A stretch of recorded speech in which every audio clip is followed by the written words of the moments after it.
Hello साथियों, तो कैसे हैं आपसे? उम्मीद करते हैं आपसे मस्त होंगे, स्वस्थ होंगे और शानदार तरीका से अपना पढ़ाई लिखाई में लगे होंगे। क्योंकि दोस्तों आप सभी को पता होना चाहिए कि आपका बिहार बोर्ड का जो परीक्षा है बहुत ही नज़दीक आ रहा है। इतना निकट आ रहा है कि हम इस कम समय में बेहतर तैयारी नहीं कर पा रहे हैं। तो इसलिए हम आप सभी का मदद करने के लिए लाए हैं साइंस। क्या लाए हैं? साइंस, यानी कि जिसको हम कहते हैं विज्ञान। हाँ, सही बोला आपने, विज्ञान। साइंस यानी कि विज्ञान का जो है कि मोस्ट वीवीआई क्वेश्चन लाए हैं। कितना? तो 50 ऑब्जेक्टिव क्वेश्चन लाए हैं। तो ये हो जाएगा सीट 1। मॉडल पेपर से लाए हैं सीट, ये हो जाएगा 1 आपका। ठीक है ना? तो इस क्लास को आप लोग बहुत ही शानदार तरीका से करने का प्रयास करेंगे और आप लोग इस वीडियो को ज़्यादा से ज़्यादा अपने दोस्तों के पास शेयर कीजिए। जितनों व्हाट्सएप है, टेलीग्राम है, फेसबुक है, स्टेटस है, सभी में आप इस वीडियो को शेयर कीजिए और अपने दोस्तों को भी बुला लीजिए कि अभी साइंस का जो है कि क्लास चल रहा है, आप लोग आइए और इस क्लास को बढ़िया से कीजिए और साइंस में अच्छा नंबर लाइए बिहार बोर्ड में। और क्या बोलेंगे? ठीक ना? तो आप लोग इस वीडियो को ज़्यादा से ज़्यादा संख्या में शेयर कीजिए, लाइक कीजिए, सब्सक्राइब कीजिए और कमेंट में लिख दीजिए कि आप लोगों का इसका आंसर जो है ना, एक चीज़ याद आया, आप लोग इसका आंसर कमेंट बॉक्स में लिखिए, तब आपका रिवीजन भी हो जाएगा। ठीक है ना? रिवीजन जो है कि बहुत बड़ा चीज़ है। रिवीजन लिखने में बहुत छोटा है, लेकिन इसको अपनाने में जो है ना बहुत बहुत मज़ा आता है। ठीक, आप लोग क्लास 10th के छात्र हैं, इसलिए आप लोग जो है इसका रिवीजन इतना कीजिए कि रिवीजन बिहार बोर्ड में अच्छा नंबर ला लीजिए। ठीक ना? तो चलिए क्लास को स्टार्ट करते हैं। पहला नंबर प्रश्न है हमारा, रासायनिक अभिक्रिया के दौरान किसी पदार्थ में ऑक्सीजन का योग कहलाता है। जब दोस्तों रासायनिक अभिक्रिया होता है तो उसमें ऑक्सीजन का योग, क्या बोला है? योग। जब योग बोले तो हो जाएगा उसका आंसर उपचयन। जब ऑक्सीजन हटेगा, जब ऑक्सीजन क्या होगा? हटेगा। जब ऑक्सीजन हटा तो ये तुरंत बदल जाएगा किस में? अपचयन अभिक्रिया में। ऑक्सीजन जुड़ेगा किस में? उपचयन में। ठीक ना? तो इस बात को आप लोग ध्यान में रखेंगे। चलिए 2 नंबर प्रश्न क्या कह रहा है? 2 नंबर प्रश्न है, कौन सा परंपरागत ऊर्जा स्रोत है? इनमें जो है कौन सा परंपरागत ऊर्जा स्रोत है? ऑप्शन ए है जैव मात्रा यानी बायोमास, ऑप्शन बी है नवीकरणीय ऊर्जा स्रोत, ऑप्शन सी है भूतापीय ऊर्जा स्रोत और ऑप्शन डी है नन। ठीक ना? तो इसका सही उत्तर आप लोग कमेंट में लिखिए। इसका सही उत्तर देखिए, इसका सही उत्तर हो जाएगा ऑप्शन नंबर डी, नन। तो इसका ऑप्शन में नहीं मिल रहा है तो इसका आंसर हो जाएगा नन। ठीक है ना? चलिए 3 नंबर प्रश्न क्या करा है? तीसरा नंबर प्रश्न आपकी स्क्रीन पर बहुत ही शानदार तरीका से बताने का प्रयास करेंगे, तो आप लोग इसका आंसर कमेंट बॉक्स में लिखिए। संगमरमर का रासायनिक सूत्र क्या है? संगमरमर यानी कि चूना पत्थर। संगमरमर यानी कि चूना पत्थर जो है, चूना पत्थर का सूत्र क्या होता है? चूना पत्थर का सूत्र क्या होता है? ऑप्शन ए है CaO, ऑप्शन बी है CaOH होल 2, ऑप्शन सी है CaCO3, ऑप्शन डी है नन। ठीक ना? इसका right answer option number C, CaCO3 हो जाएगा। ठीक ना? संगमरमर का रासायनिक सूत्र क्या होता है? CaCO3। संगमरमर, चूना पत्थर, खड़िया या फिर चौक, 3-4 गो का सूत्र क्या होता है? CaCO3। ठीक ना? संगमरमर का सूत्र हो गया CaCO3। आप लोग इसका याद कर लीजिए क्योंकि ये आपके बोर्ड परीक्षा के लिए बहुत ही शानदार प्रश्न है, इसलिए हम इस प्रश्न पर ज़्यादा जोर दे रहे हैं। ठीक ना? चलिए अब चौथा नंबर प्रश्न क्या कर रहा है?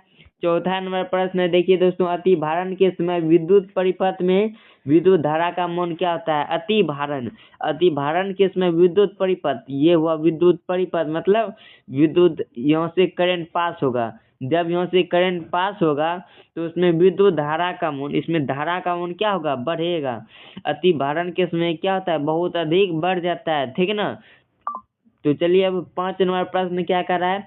5 नंबर प्रश्न है, जैव विविधता का विशिष्ट स्थल है। ऑप्शन ए है फसल क्षेत्र, ऑप्शन बी है नदी तट, ऑप्शन सी है समुद्र तट और ऑप्शन डी है वन। तो जैव विविधता का विशिष्ट स्थल मतलब बढ़िया स्थल जीव जंतु के लिए क्या है? वन है, मतलब जंगल है, ठीक ना।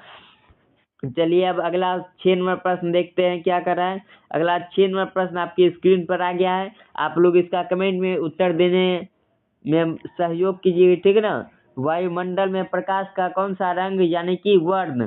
देखिए यहाँ पर जो है ना ज्यादातर दिया हुआ रहेगा वर्ण। वर्ण को ही क्या कहते हैं? रंग। यहाँ फिजिक्स में आपको रंग जल्दी नहीं मिलेगा, क्या मिलेगा? वर्ण, ठीक। तो क्या कह रहा है प्रश्न? वायुमंडल में प्रकाश का कौन सा वर्ण अधिक प्रकीर्णन करता है? मतलब वायुमंडल ये क्या है? ये हुआ वायुमंडल। इस वायुमंडल में जो है कि कौन सा रंग अधिक प्रकीर्णन? प्रकीर्णन का मतलब समझिए आप लोग। प्रकीर्णन क्या होता है? जिससे कि प्रकाश को प्रकीर्णित करता है, जिससे इधर उधर छिटका फिटका दिया, यही हुआ प्रकीर्णन, ठीक ना। ये हुआ प्रकीर्णन। अब पूछ रहा है वायुमंडल में प्रकाश का कौन सा रंग अधिक प्रकीर्णन होता है? मतलब किस रंग का अधिक प्रकीर्णन होगा? तो लाल रंग का नहीं। ऑप्शन बी है नीला, ये भी नहीं। ऑप्शन सी है पीला, ये भी नहीं। ऑप्शन डी है नारंगी। देखिए इस प्रश्न को बढ़िया से पढ़िए आप लोग। तो वायुमंडल में प्रकाश का कौन सा रंग अधिक प्रकीर्णन, क्या बोला है? प्रकीर्णन। प्रकीर्णन जैसे आ जाए, सबसे ज्यादा प्रकीर्णन होता है नीला रंग का। नीला यानी कि या फिर बैगनी भी कहीं के रहता है, ठीक ना। तो ये जो रंग है ना, ये रंग बहुत ज्यादा प्रकीर्णन होता है, इधर उधर छिटक जाता है, जिसके कारण इसका तरंग दैर्घ्य भी बहुत क्या है? कम है। आप लोग भी जानते हैं, ठीक। चलिए अब अगला 7 नंबर प्रश्न देखते हैं हम। अगला 7 नंबर देखिए प्रश्न है, निम्न में से किस माध्यम में प्रकाश की चाल अधिकतम होती है? ऑप्शन ए है हवा, ऑप्शन बी है जल, ऑप्शन सी है शीशा, ऑप्शन डी है हीरा। तो आप लोग इसका कमेंट में उत्तर लिखिए। निम्न में से किस माध्यम में प्रकाश की चाल अधिकतम होती है? देखिए प्रकाश की चाल अधिक किसमें होगी? जिसका अपवर्तनांक कम होगा। जिसका अपवर्तनांक कम होगा उसमें प्रकाश की चाल क्या होगी? अधिक होगी, ठीक ना। तो देखिए हवा का अपवर्तनांक होता है क्या? सबसे तीनों में हवा का अपवर्तनांक क्या है? सबसे कम है। अपवर्तनांक कम है लेकिन इसमें प्रकाश की चाल क्या होगी? अधिक होगी, ठीक ना। इस बात को आप लोग ध्यान में रखिए। जिसका अपवर्तनांक कम उसमें प्रकाश की चाल अधिक होता है। जिसमें प्रकाश की चाल अधिक होगी उसका अपवर्तनांक क्या होगी? कम होगी। उल्टा चलता है, अपोजिट, ठीक। तो इसमें निम्न में से किस माध्यम में प्रकाश की चाल अधिकतम होती है? तो हवा में अधिकतम होती है। यदि इस ऑप्शन में हवा की जगह निर्वात रहेगा, हवा और निर्वात दोनों रहेगा, तब इसका आंसर हो जाएगा क्या? निर्वात। क्योंकि हवा की अपेक्षा निर्वात में प्रकाश की चाल क्या होती है? सबसे अधिक होती है, ठीक। क्योंकि इसमें फिलहाल निर्वात नहीं था इसलिए हम हवा को मार दिए आंसर, ठीक। अगला क्वेश्चन है, चालक का प्रतिरोध निर्भर नहीं करता है। ध्यान से पढ़िए, चालक का प्रतिरोध निर्भर नहीं करता है। बच्चा जो है नहीं को नहीं पढ़ता है, खाली पढ़ लेगा चालक का प्रतिरोध निर्भर करता है। हबर दबर में नहीं भागना है, क्वेश्चन को ध्यान से पढ़ना है, तब समझ में आएगा। चालक का प्रतिरोध निर्भर नहीं करता है, ठीक ना। ऑप्शन ए है चालक की लंबाई पर, ऑप्शन आपका भी है चालक के अनुप्रस्थ काट के क्षेत्रफल पर, और ऑप्शन सी है चालक के तापमान पर, और ऑप्शन नंबर डी अंतिम ऑप्शन है चालक में प्रवाहित विद्युत धारा पर। तो चालक का प्रतिरोध जो है चालक की लंबाई पर भी करता है, अनुप्रस्थ काट के क्षेत्रफल पर भी करता है, तापमान पर तो करवे करता है, लेकिन जो है ना चालक में प्रवाहित विद्युत धारा पर जो है ये निर्भर नहीं रहता है, ठीक ना। तो 8 का ऑप्शन नंबर डी बिल्कुल राइट इज आंसर हो जाएगा, ठीक। चलिए अब अगला 9 नंबर प्रश्न को हम लोग शानदार तरीका से देखते हैं। निम्न में से किस दर्पण की फोकस दूरी धनात्मक होती है? देखिए ये हलवा वाला प्रश्न आ गया आपके स्क्रीन पर। निम्न में से किस दर्पण, क्या बोला है? दर्पण की फोकस दूरी धनात्मक होती है। धनात्मक का चिन्ह क्या होता है? प्लस। कौन दर्पण का जो है फोकस दूरी हो चाहिए? जल्दी बोलते प्लस। समतल दर्पण नहीं, हम तो प्लस माइनस दोनों हो चाहिए। उत्तल दर्पण हाँ याद है, पढ़ रही हम कि सम उत्तल दर्पण में प्लस ही सिर्फ हो चाहिए फोकस दूरी। समझ में आ गया? उत्तल दर्पण का फोकस दूरी क्या होता है? प्लस, यानी कि धनात्मक। अब अवतल का क्या होता है? अवतल का फोकस दूरी होता है क्या होता है? माइनस, यानी कि ऋणात्मक। अवतल दर्पण का फोकस दूरी क्या होता है? ऋणात्मक, ठीक है ना। आप लोग समझ लिए। अब देखिए ऑप्शन डी है इनमें से सभी, ये तो वो नहीं होगा। तो निम्न में से किस दर्पण की फोकस दूरी धनात्मक होती है? तो धनात्मक होती है किस दर्पण की? उत्तल दर्पण की, ठीक ना। तो चलिए अब 10 नंबर प्रश्न क्या करा है, देखिए एक बच्चा बोल रहा है कि सर इसका पीडीएफ कहाँ मिलेगा। देखिए दोस्तों, आप इसका अगर पीडीएफ लेना चाहते हैं तो जो है कि टेलीग्राम चैनल पर जुड़िए, टेलीग्राम पर आपको इसका पीडीएफ भी मिल जाएगा, ठीक ना। टेलीग्राम चैनल का लिंक डिस्क्रिप्शन बॉक्स में हम दे दिए हैं, आप लोग वहां से जाकर के इस पीडीएफ को डाउनलोड कर सकते हैं, देख सकते हैं, ठीक है ना। तो देखिए 10 नंबर प्रश्न क्या कर रहा है, पादपों में पाया जाने वाला वृद्धि हार्मोन निम्न में से कौन सा है? पादप यानी कि पेड़ पौधा, पेड़ पौधा में कौन सा हार्मोन पाया जाता है? जिब्रेलिन। कौन सा पाया जाता है? जिब्रेलिन। तो इसका राइट आंसर ऑप्शन नंबर ए जिब्रेलिन हो जाएगा, ठीक ना। तो ये सभी तीनों नहीं पाया जाता है, इसको टच ही नहीं किए, ठीक। चलिए अब अगला 11 नंबर प्रश्न को हम लोग शानदार तरीका से देखते हैं। आप लोग इसका आंसर जानते हैं तो कमेंट बॉक्स में भर दीजिए, ठीक ना।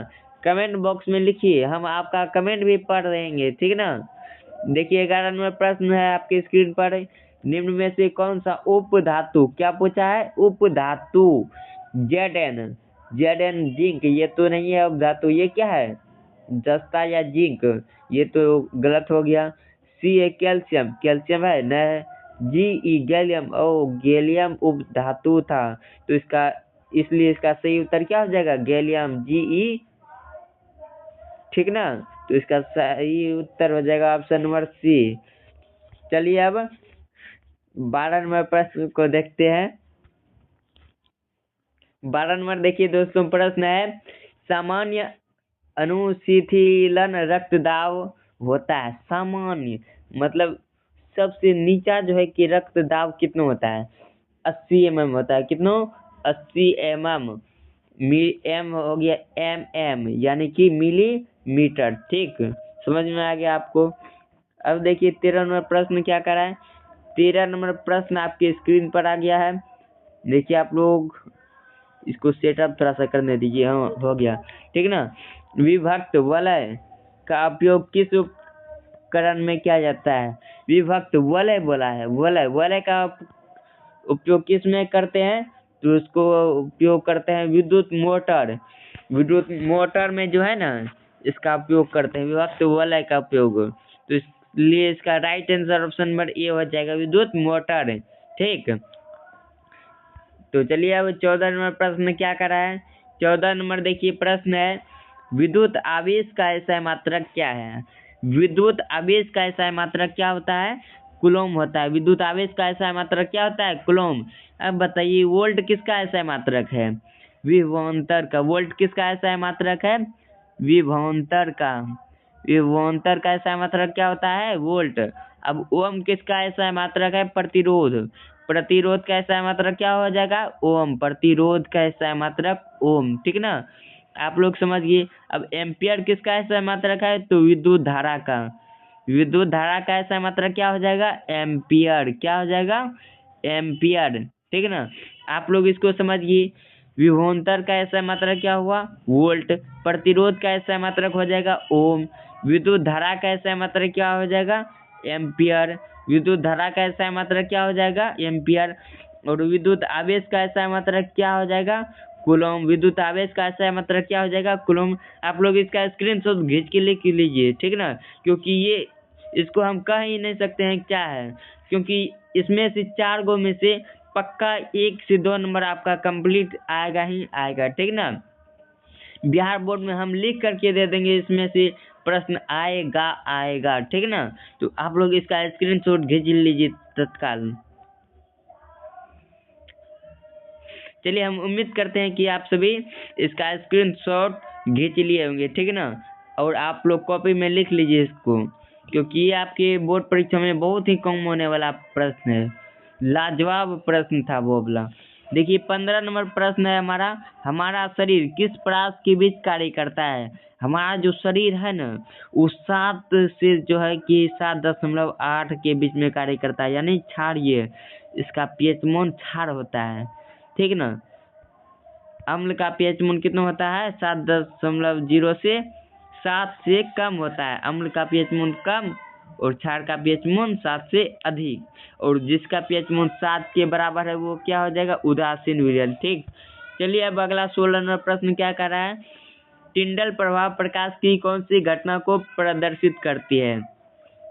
टिंडल प्रभाव किसी कोलाइडीय विलयन में निलंबित कणों से प्रकाश के प्रकीर्णन को क्या कहते हैं, टिंडल प्रभाव। इसकी परिभाषा में ही इसका आंसर छिपा हुआ है, ठीक ना।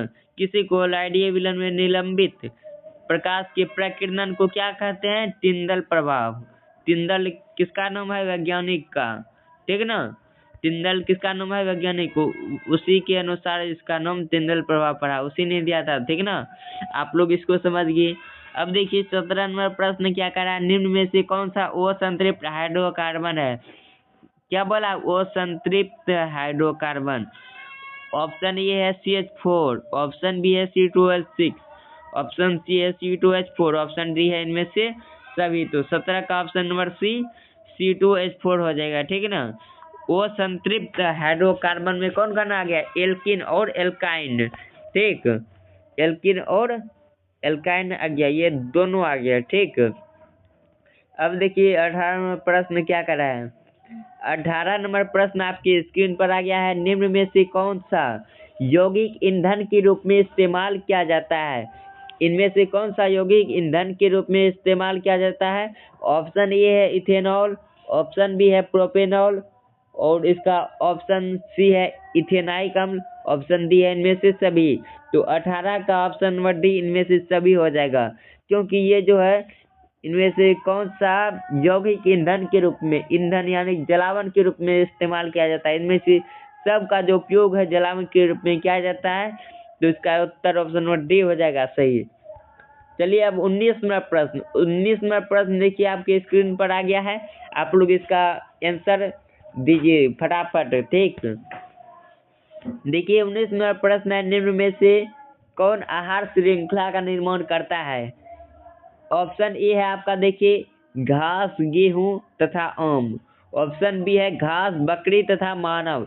इनमें कौन जो है कि आहार श्रृंखला का निर्माण करता है, घास हो गया, बकरी हो गया और मानव हो गया। हाँ, यही option number B is the right answer. आप लोग इस आंसर को याद कर लीजिए, निम्न में से कौन आहार श्रृंखला का निर्माण करता है, घास, बकरी, बकरी क्या खाएगा, घास, और मानव, घास, बकरी, मानव, ठीक ना।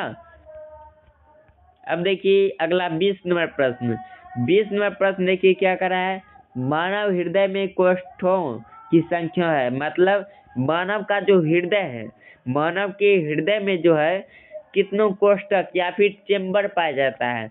तो मानव के हृदय में 4 प्रकार के चेम्बर पाए जाते हैं, कितने, 4। तो इसका option number C is the right answer हो जाएगा। मानव के हृदय में कितने कोष्ठक या फिर चेम्बर पाया जाता है, 4, ठीक ना। अब बताइए आप लोग कमेंट में लिखिएगा कि मानव शरीर जो है, मानव का शरीर जो है 1 मिनट में कितने बार धड़कता है, 1 मिनट में कितने बार धड़कता है। मानव का जो शरीर है 1 मिनट में कितने बार धड़कता है, 1 मिनट में बताइए आप लोग कितने बार धड़केगा, कमेंट में लिखिए, ठीक ना। चलिए अब 21 नंबर प्रश्न देखते हैं, आप लोग उसका आंसर कमेंट में लिख दीजिएगा, ठीक ना। वो क्वेश्चन आपके लिए हम स्पेशल खोज करके लाए थे, क्योंकि वो क्वेश्चन आपको बोर्ड परीक्षा में 110% आएगा, ठीक ना। चलिए अब अगला 21 नंबर प्रश्न है, रासायनिक अभिक्रिया के दौरान किसी पदार्थ में ऑक्सीजन का ह्रास, ह्रास जैसे आया, ह्रास मतलब हटता, हटना, ह्रास का मतलब क्या हुआ, हटना, आप लोग समझिए, ह्रास का मतलब हुआ हटना। किसी रासायनिक अभिक्रिया के दौरान किसी पदार्थ में ऑक्सीजन क्या हो रहा है, हट रहा है। तो ऑक्सीजन किस रासायनिक अभिक्रिया में हटता है, तो इसका सही उत्तर हो जाएगा अपचयन अभिक्रिया। आप लोगों को हम बताए थे कि रासायनिक अभिक्रिया के दौरान किसी पदार्थ ऑक्सीजन जैसे जुड़ा, जोड़ना उपचयन कहलाता है और हटना अपचयन कहलाता है। इसमें देखिए अंतर क्या है, इसमें हर्षऊ है, इसमें ओ है। ओ मतलब जोड़ेगा, हटना मतलब हटेगा, अप ओ लग गया, ठीक ना, अपचयन। तो किसी रासायनिक अभिक्रिया के दौरान किसी पदार्थ में ऑक्सीजन का क्या होगा, ह्रास, ह्रास मतलब हटेगा। ऑक्सीजन जैसे हटा, ऑक्सीजन यानी कि O2 क्या हो जाएगा, हटेगा, हटा, जैसे हटा तुरंत हो जाएगा आंसर क्या, अपचयन विक्रिया। ठीक, आप लोग समझ गए। अब देखिए 22 नंबर प्रश्न। 22 नंबर प्रश्न है, आधुनिक आवर्त सारणी में समूहों की संख्या कितनी है। आधुनिक मतलब नया जो आवर्त सारणी है, इसमें समूह यानी कि वर्ग की संख्या कितनी है। तो इसका right answer option number D 18 हो जाएगा। ठीक ना। अब इसमें बताइए आवर्त कितना हो जाएगा, आवर्त वर्ग या फिर समूह हो गया कितना, 18। ठीक, वर्ग या फिर समूह हो गया कितना, 18। लेकिन जो है इसमें अगर आपसे पूछे कि आवर्त की संख्या कितनी है, तो आवर्त जो है मतलब तिरछा रंग का जो रहता है इससे आवर्त की संख्या में पूछे तो इसका राइट आंसर तब बदल जाएगा क्या, 7। ठीक है ना। अभी फिलहाल है आधुनिक आवर्त सारणी में समूह यानी कि समूह को ही कहते हैं वर्ग, वर्ग की संख्या कितनी है, 18। कितनी है, 18। आधुनिक आवर्त सारणी में वर्ग की संख्या कितनी है, 18। ठीक, आप लोग समझ गए। अब देखिए 23 नंबर प्रश्न में क्या कर रहा है। 23 नंबर प्रश्न है खाद्य पदार्थ। खाद्य पदार्थ के डिब्बों पर जिंक के बजाय टिन का लेप होता है, क्यों होता है। तो ऑप्शन ए है टिन की अपेक्षा जिंक महंगा होता है, नहीं, टिन की अपेक्षा, इसके लिए हम लोग नहीं इस पर चलाते हैं। ठीक ना। ऑप्शन बी है टिन की अपेक्षा जिंक का गलनांक अधिक होता है, तो इसका भी ये भी गलत हो जाएगा। ऑप्शन सी है टिन की अपेक्षा जिंक अधिक अभिक्रियाशील, हाँ ये सही आंसर है। टिन की अपेक्षा जिंक, जिंक मतलब जस्ता, जस्ता यानी Zn, इसका संकेत क्या हो जाएगा, Zn। Zn जो है टिन की अपेक्षा इसका अभिक्रियाशीलता अधिक है, इसलिए इसका राइट आंसर हो जाएगा ऑप्शन नंबर सी, टिन की अपेक्षा जिंक अधिक अभिक्रियाशील है। ठीक ना, आप लोग इसको याद कर लीजिएगा। देखिए अब 24 नंबर प्रश्न क्या कर रहा है। 24 नंबर प्रश्न है निम्नलिखित में से कौन पुनरुद्भव का उदाहरण है। ऑप्शन ए है हाइड्रा, ऑप्शन बी है अनीबा, ऑप्शन सी है स्पाइरोगाइरा, ऑप्शन डी है इनमें से कोई नहीं। तो इसका राइट आंसर ऑप्शन नंबर ए हाइड्रा हो जाएगा। क्या हो जाएगा, हाइड्रा। 24 का option number A is the right answer. ठीक ना। चलिए अब 25 नंबर प्रश्न देखते हैं। 25 नंबर प्रश्न है दोस्तों, तांबे की तार की एक आयताकार कुंडली, तांबा का एगो आयत के आकार का क्या है, कुंडली। ठीक है ना। तांबा किसी चुंबकीय क्षेत्र में घूर्णी गति करता है, कोनो चुंबक क्षेत्र में क्या होता है, घूर्णी गति करता है। इस कुंडली में प्रेरित विद्युत धारा की दिशा में कितने परिभ्रमण के पश्चात परिवर्तन होगा। तो इसका right answer option number C आधा। क्या हो जाएगा आंसर, आधा। ठीक ना, आधा जब घूमेगा तब इसका परिवर्तन हो जाएगा। ठीक ना। चलिए अब अगला 26 नंबर प्रश्न देखते हैं। 26 नंबर देखिए प्रश्न है, इनमें से कौन पादप हार्मोन है, मतलब इसमें से कौन पेड़ पौधे का हार्मोन है। ठीक है ना। ऑप्शन ए है इंसुलिन, ऑप्शन बी है थायरॉक्सिन, ये दोनों तो गलत हो जाएगा। ठीक ना। ऑप्शन सी एस्ट्रोजन, ये भी गलत। ऑप्शन डी है साइटोकाइनिन, साइटोकाइनिन जो है पादप हार्मोन का उदाहरण है। साइटोकाइनिन कौन सा हार्मोन हो जाएगा, पादप हार्मोन। पादप हार्मोन कौन हो जाएगा, साइटोकाइनिन। ठीक ना। तो देखिए ये क्वेश्चन आपको बोर्ड परीक्षा में डायरेक्ट लड़ सकता है, तो इसलिए हम आपको करा दिए। चलिए अब अगला 27 नंबर प्रश्न देखते हैं। 27 नंबर देखिए प्रश्न है, सुरंगम किस राज्य की जल संग्रहण व्यवस्था है। क्या है प्रश्न देखिए 27, सुरंगम किस राज्य की जल संग्रहण व्यवस्था है। सुरंगम, सुरंगम जो है दोस्तों आप लोगों को पता है तो इसका आंसर कमेंट में लिखिए। ये किस राज्य की जल संग्रहण व्यवस्था है, मतलब पानी से संबंधित व्यवस्था है। तो इसका ऑप्शन ए है हिमाचल प्रदेश, ऑप्शन बी है तमिलनाडु, ऑप्शन सी है केरल, ऑप्शन डी है कर्नाटक। तो इसका right answer option number D Karnataka हो जाएगा। ठीक है ना। सुरंगम जो है कर्नाटक राज्य की जल संग्रहण व्यवस्था है। कर्नाटक में जो है सुरंगम ये वाला व्यवस्था है, ठीक ना। चलिए अब 28 नंबर देखते हैं प्रश्न। देखिए 28 नंबर प्रश्न है, दांतों को, क्या है प्रश्न, दांतों को साफ करने के लिए दंत मंजन प्रायः होता है। हाँ, ये क्वेश्चन भी वीवीआई है आपका, ठीक ना। ये क्वेश्चन भी बहुत ही अच्छा क्वेश्चन है। दांत को जो हम साफ करते हैं वो मंजन प्रायः होता है, क्या होता है, क्षारीय होता है। क्या होता है, क्षारीय। क्षारीय का मान, क्षार का मान कितना होता है, 7 से अधिक। क्षार का पीएच मान होता है कितना, 7 से अधिक। कितना हो जाएगा, 7 से अधिक। क्षार का पीएच मान बोलिए, आप लोग कमेंट में लिखिए। तो क्षार का पीएच मान देखिए होता है 7 से अधिक। क्षार का पीएच मान होता है 7 से अधिक, ठीक ना। और अम्ल का पीएच मान क्या होता है, 7 से कम। अम्ल का पीएच मान कितना होता है, 7 से कम, ठीक है ना। तो आप लोग समझ गए, दांत को साफ जो करते हैं उसका दंत मंजन, कोलगेट जिसको कहते हैं, वो बनाया जाता है, क्षारीय होता है, ठीक है ना। चलिए अब 29 नंबर प्रश्न देखते हैं। 29 नंबर देखिए प्रश्न है, ये फिजिक्स से लिया गया है। किसी लेंस द्वारा उत्पन्न आवर्धन का एसआई मात्रक क्या होता है। किसी लेंस में, क्या पूछा है, किसी लेंस, ध्यान में रखिएगा, यहाँ पर दर्पण नहीं है, लेंस है। किसी लेंस द्वारा उत्पन्न आवर्धन, आवर्धन का एसआई मात्रक होता है, नहीं होता है। आवर्धन का एसआई मात्रक नहीं होता है। तो इसका चलिए दोस्तों 30 नंबर प्रश्न क्या करा है। 30 नंबर प्रश्न देखिए शानदार प्रश्न है। क्लोरीन के परमाणु क्या करा है, क्वेश्चन देखिए ध्यान से पढ़िए आप लोग इसको। क्लोरीन के परमाणु की 72 कक्षा में इलेक्ट्रॉनों की संख्या कितनी होती है।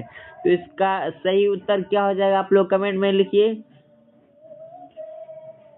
क्लोरीन के परमाणु की 72 मतलब बाहरी कक्षा में जो है इलेक्ट्रॉनों की संख्या कितनी होगी, आप लोगों इसका सही उत्तर बताइए। तो इसका सही उत्तर ऑप्शन नंबर सी 7 हो जाएगी। कितनी, 7, ठीक है ना। चलिए 31 नंबर प्रश्न देखते हैं क्या करा है। 31 नंबर प्रश्न है, बहुत, ये भी प्रश्न जो है कि बहुत ही अच्छा प्रश्न है। कौन सा हाइड्रोकार्बन, हाइड्रोकार्बन शब्द आया, हाइड्रोकार्बन में आप लोग बता सकते हैं कि कौन सा 2 तत्व मिला है, कौन कौन सा। हाँ आप लोग सही बोले। इसमें जो है कि पहला तो हो गया हाइड्रो, हाइड्रो मतलब हाइड्रोजन, क्या हो जाएगा, हाइड्रोजन। हाइड्रोजन और कार्बन तो है ही, ये जो हाइड्रोकार्बन है ये 2 तत्वों से मिलकर बना है, हाइड्रोजन और कार्बन। ये दोनों को मिलाइए, हाइड्रोजन और कार्बन, तब बन गया हाइड्रोकार्बन, ठीक ना। ये चीज आप लोग समझ लिए, ये समझाने के लिए हम इतनों किए, ठीक ना। चलिए प्रश्न को पढ़ते हैं हम लोग अच्छा तरीका से। कौन सा हाइड्रोकार्बन सबसे सरल यौगिक है, सबसे सरल यौगिक कौन सा हाइड्रोकार्बन है। ऑप्शन ए है मीथेन। हाँ मीथेन, यानी कि इसका सूत्र होता है CH4, ये सबसे सरल है, ठीक ना। तो इसका सही उत्तर ऑप्शन नंबर ए हो जाएगा। चलिए 32 नंबर प्रश्न क्या कर रहा है, ये सब फिजिक्स का क्वेश्चन है। निम्न में से कौन सा संबंध सत्य है, मतलब ये 4 ऑप्शन दिया गया है, इसमें कौन सत्य है यही बताना है आपको सिर्फ। V बराबर I/1/R, V मतलब विभवांतर बराबर 1/R, नहीं ये तो नहीं पढ़े हैं हम लोग। V बराबर R/I, ये भी नहीं पढ़े हैं। V बराबर I/R, देखिए इसके लिए आप लोग याद रखिए, इसका सूत्र एगो याद कीजिए, V बराबर I/R, V बराबर I/R, ठीक है ना। ये सूत्र आप लोग सिर्फ एगो याद कीजिए, इसी से बनेगा 3-4 गो फार्मूला। V बराबर I/R, अब देखिए ये फार्मूला कौन, ऑप्शन नंबर सी में बैठ रहा है, तो इसका right answer option number C हो जाएगा, ठीक ना। आप लोग इसका आंसर बताइए, इसका right answer option number C हो जाएगा, V बराबर I/R, V बराबर I/R। देखिए इससे फार्मूला बनाते हैं। अब देखिए I बराबर लिखेंगे तो क्या होगा, I बराबर क्या हो जाएगा, I बराबर क्या हो जाएगा, I बराबर हम जब लिखेंगे तो इसका फार्मूला क्या होता है, V बटा, ये गुणों में तो उधर जाएगा, क्या हो जाएगा, भागों में, V बटा R। अब देखिए R बराबर क्या हो जाएगा फार्मूला, R बराबर बटन है कुछ तो 1 दीजिए, V गुनो 1 V, R बराबर क्या हो जाएगा, आर बराबर हो जाएगा वी बटा आई। आर बराबर वी, इधर गुणों में आई है तो इसको नीचे करेंगे, क्या हो जाएगा वी बटा आई। ठीक ना, आप लोग इसको समझ लिए, आप लोग इसको समझ लिए। अब देखिए दोस्तों, अब देखते हैं हम लोग क्या v बराबर आएगी नॉट, इसका आंसर ऑप्शन नंबर सी हो जाएगा। चलिए 33 नंबर प्रश्न को देखते हैं। 33 नंबर प्रश्न आपकी स्क्रीन पर आ गया है, आप लोग इसका सही उत्तर कमेंट में लिखिए। 33 नंबर प्रश्न है, किसी कोश में इलेक्ट्रॉनों की अधिकतम संख्या होती है। इलेक्ट्रॉनों की अधिकतम संख्या पूछा है, क्या पूछा है, अधिकतम। तो इसका अधिकतम संख्या 2n² हो जाएगा। मतलब किसी कोश में इलेक्ट्रॉनों की अधिकतम संख्या निकालनी हो तो क्या हो जाएगा, इसका आंसर 2n²। आप लोग इसको रट लीजिए, ठीक ना। चलिए अब 34 नंबर प्रश्न क्या कर रहा है। 34 नंबर देखिए प्रश्न है आपकी स्क्रीन पर, निम्न में से कौन बौने पौधे को दर्शाता है। बौनों पौधा को कौन दर्शाता है। ऑप्शन ए है टी, बड़ी टी और छोटी टी। ऑप्शन बी है आई टी। ऑप्शन सी है छोटी टी और ऑप्शन डी है बड़ी टी। तो 34 का option number C is the right answer हो जाएगा, छोटी टी। ठीक ना, ये बौनों पौधा को दर्शाता है, आप लोग याद कर लीजिए। छोटी टी जो है टिटिया, वो बौनों पौधा को दर्शाता है। ऐसे ठेठी में याद कर, समझली, हिंदी में याद नहीं होता। देखिए अब 35 नंबर प्रश्न है, मेरु रज्जु निकलता है। मेरु रज्जु जो है कहाँ से निकलता है। ऑप्शन ए है प्रमस्तिष्क से। ऑप्शन बी है अनुमस्तिष्क से। ऑप्शन सी है पांस से। ऑप्शन डी है आपका मेडुला से। तो मेरु रज्जु कहाँ से निकलता है, तो ये निकलता है प्रमस्तिष्क से। मेरु रज्जु कहाँ से निकलता है, प्रमस्तिष्क से। ठीक ना, मेरु रज्जु निकलता है प्रमस्तिष्क से। आप लोग याद कीजिए, मेरु रज्जु निकलता है प्रमस्तिष्क से। चलिए अब 36 नंबर प्रश्न देखते हैं। 36 नंबर प्रश्न आपकी स्क्रीन पर है, किसी अंतरिक्ष यात्री को आकाश कैसा दिखाई देता है। किसी अंतरिक्ष यात्री को आकाश जो है कैसा दिखाई देता है, काला। मतलब जब हम अंतरिक्ष में रहेंगे और वहीं से ऊपरे से हम देखेंगे नीचे धरती पर, जब हम ऊपर से अंतरिक्ष से धरती पर देखेंगे आकाश जो है ना, अंतरिक्ष से जब हम देखेंगे आकाश, क्या दिखाई देगा, काला। लेकिन हम जब पृथ्वी से देखते हैं तो पृथ्वी पर से जब आकाश देखते हैं तब हमको दिखाई देता है क्या, नीला। ऐसने जैसा लिख रहे हैं उसने दिखाई देगा, पृथ्वी पर से आकाश दिखाई देगा नीला, लेकिन अंतरिक्ष यात्री को आकाश कैसा दिखाई देगा, काला। ठीक ना, आप लोग समझिए। अब देखिए 37 नंबर प्रश्न क्या कर रहा है। 37 नंबर प्रश्न आपकी स्क्रीन पर है, आप लोग इसका सही आंसर कमेंट बॉक्स में लिखिए। 37 नंबर प्रश्न, रुधिर का कौन सा अवयव रक्त स्राव को रोकने में मदद करता है। तो 37 का option number C platelets. Platelets का जो है अब यह रक्त को रोकने में मदद करता है, बहुत मदद करता है। ठीक ना, चलिए अब अगला 38 नंबर प्रश्न को देखते हैं हम लोग। 38 नंबर प्रश्न भी एकदम वीवीआई प्रश्न है। ठीक ना, 38 नंबर प्रश्न जो है ये आपकी बोर्ड परीक्षा में आ सकता है 100/10। ठीक ना, देखिए 38 नंबर प्रश्न है, एल्केन का सामान्य सूत्र है। एल्केन का जो सामान्य सूत्र क्या होता है, CnH2n+2। हाँ, option number A is the right answer. Alkane का सही सूत्र हो जाएगा CnH2n+2। ठीक ना, और एल्केन का सूत्र क्या होगा, CnH2n। अब CnH2n-2 किसका हो जाएगा, एल्काइन का। लिख ही देते हैं एल्काइन। एल्काइन एल्काइन का सूत्र क्या हो जाएगा, CnH2n-2। अब CnH2n किसका हो जाएगा, एल्कीन का। ठीक ना, अब एल्केन का सूत्र हो जाएगा CnH2n+2। आप लोग समझिए। अब देखिए अगला 39 नंबर प्रश्न क्या करा है। 39 नंबर प्रश्न आपकी स्क्रीन पर है, निम्न में से सॉरी चाहते हैं, यहाँ पर जो है थोड़ा सा इसको मिटाते हैं। निम्न में से कौन सा पर्यावरण अनुकूलन नहीं है। पर्यावरण अनुकूलन नहीं है, तो 39 का ऑप्शन नंबर सी मोटरसाइकिल से चलना जो है पर्यावरण अनुकूलन नहीं है। ठीक ना, क्योंकि जो है कि मोटर से क्या चलते हैं तो धुआं निकलता है, उससे वायरस फैलता है, बीमारी फैलता है, बहुत बीमारी पड़ता है, प्रदूषण फैलता है। ठीक, चलिए अब 40 नंबर प्रश्न देखते हैं। 40 नंबर प्रश्न, ऑक्सीजन की दो परमाणुओं के बीच कितने आबंध बनते हैं? ऑक्सीजन यानी कि O2 के दो परमाणुओं के बीच कितने आबंध बनते हैं? तो इसका right answer option number B, द्वि आबंध, मतलब दो आबंध बनते हैं।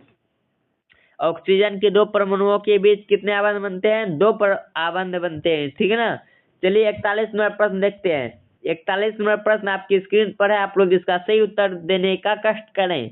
देखिए 41 नंबर प्रश्न, स्वपोषी पोषण के लिए आवश्यक है।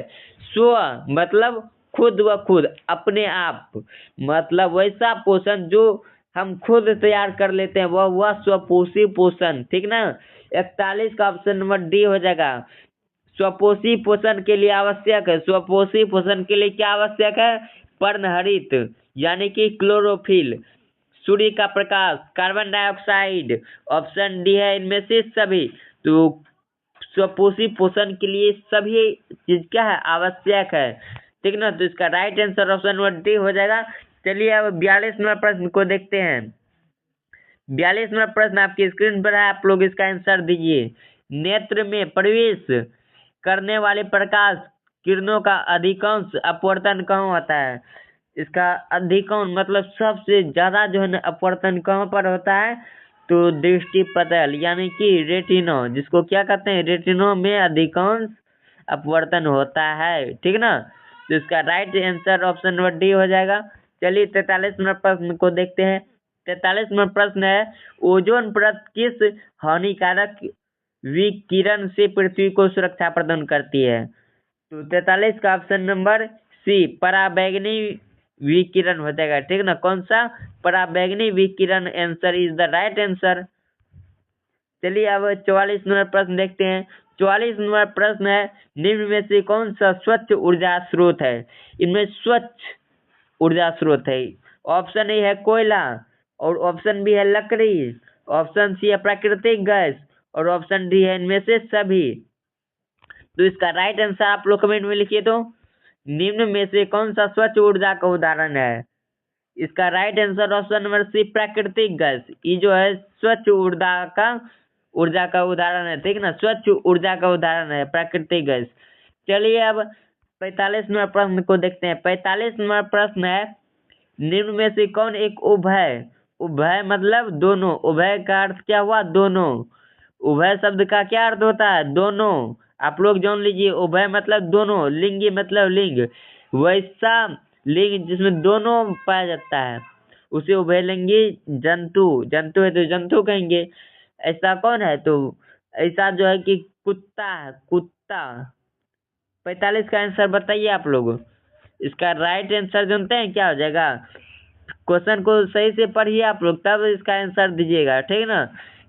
निम्न में से कौन एक उभयलिंगी जंतु है? उभयलिंगी मतलब वैसा लिंग जिसमें दोनों लिंग पाया जाता है। तो इसका राइट आंसर ऑप्शन ए हो जाएगा, केचुआ। कितने बच्चे ए बोल रहे हैं? चलिए हाँ, ये ही सही का आ रहा है। ठीक ना। चलिए अब 46 नंबर प्रश्न देखते हैं। देखिए एक बच्चा जो है ना, ये 45 में गड़बड़ा गया था, बी बोल रहा था, वो गलती बोल रहा था, समझा? उसको सुधार कर लेना। चलिए अब 46 नंबर प्रश्न देखते हैं। 46 नंबर देखिए प्रश्न है दोस्तों, निम्न में से कौन एक लिंगी, हाँ यहाँ पर देखिए एक लिंगी पूछा है। एक लिंगी, इसको ध्यान में रखिए। एक लिंगी पुष्प यानी कि फूल है। एक लिंगी फूल कौन सा है? तो इसका सही उत्तर हो जाएगा पपीता पुष्प। ठीक ना। 46 का क्या हो जाएगा? 46 का option number C is the right answer हो जाएगा, पपीता पुष्प। आप लोग इसका आंसर कमेंट में लिखिए। तुम निम्न में से कौन एक लिंगी पुष्प है? एक लिंगी पुष्प है पपीता पुष्प। ठीक ना। आप लोग समझ गए। अब देखिए 47 नंबर प्रश्न देखते हैं। 47 नंबर देखिए प्रश्न है, कौन सा अधातु कमरे के तापमान पर तरल अवस्था में पाया जाता है? ये क्वेश्चन जो है वीवीआई है। ये क्वेश्चन बहुत बार आपके बोर्ड परीक्षा में पूछा है। ठीक ना। कौन सा क्या पूछा है? वो धातु, ध्यान से देखिए, वो धातु कमरे के तापमान पर तरल मतलब द्रव पानी में बन जाता है, ठीक ना। वो धातु जब पूछे तो इसका राइट आंसर हो जाएगा क्या, ब्रोमीन, ठीक ना। 47 का जो है option number B is the right answer. यदि यहाँ पर धातु रहता तब तो दूसरा होता, लेकिन वो धातु है अभी तो हो जाएगा ब्रोमीन, ठीक ना। धातु में मरकरी या पारा हो जाता है, आप लोग समझ गए। चलिए 48 नंबर प्रश्न को देखते हैं। सही बच्चे सही आंसर आ रहा है अभी, ठीक है ना। धोबिया सोडा का रासायनिक सूत्र है, धोबिया यानी कि धोवन सोडा, वॉशिंग सोडा जिसको कहते हैं, इसका रासायनिक सूत्र होता है Na2CO3 × 10H2O। हाँ, यही answer is the right answer हो जाएगा। अब देखिए ऑप्शन ये है NaHCO3, ये जो है किसका होता है, आप लोग इसका आंसर बताइए तो। NaHCO3 किसका होता है सूत्र। हाँ, सही आ रहा है आंसर। NaHCO3 किसका सूत्र होता है, मीठा सोडा।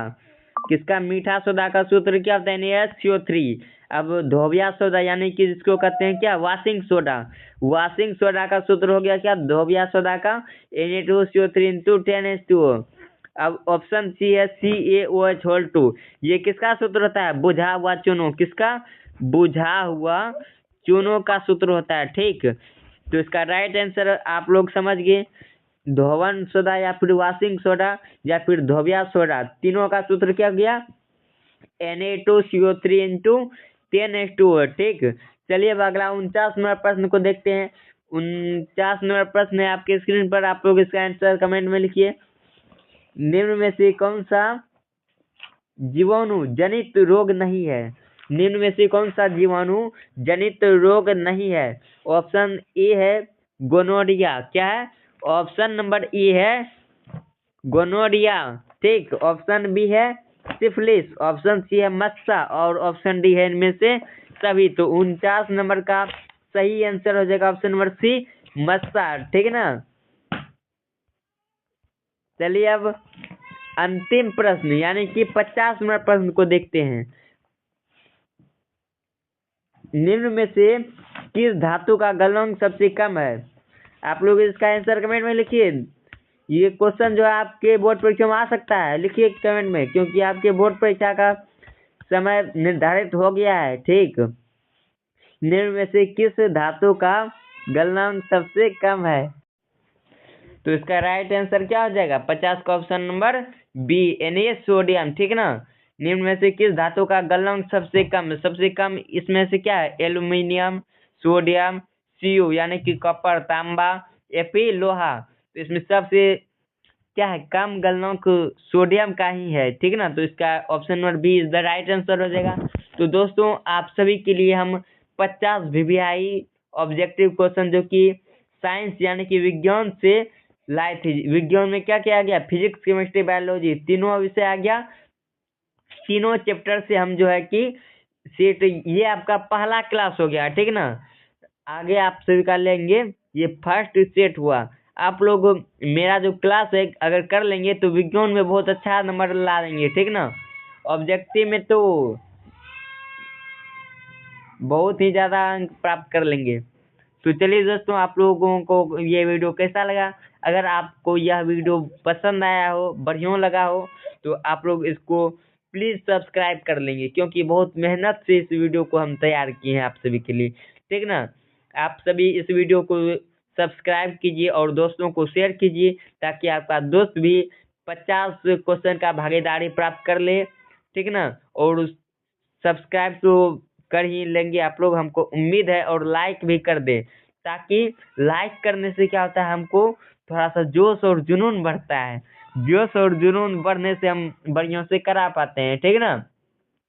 तो मिलते हैं फिर अगले वीडियो में, आज तक इतना ही, ठीक ना। जय हिंद, जय भारत, वंदे मातरम।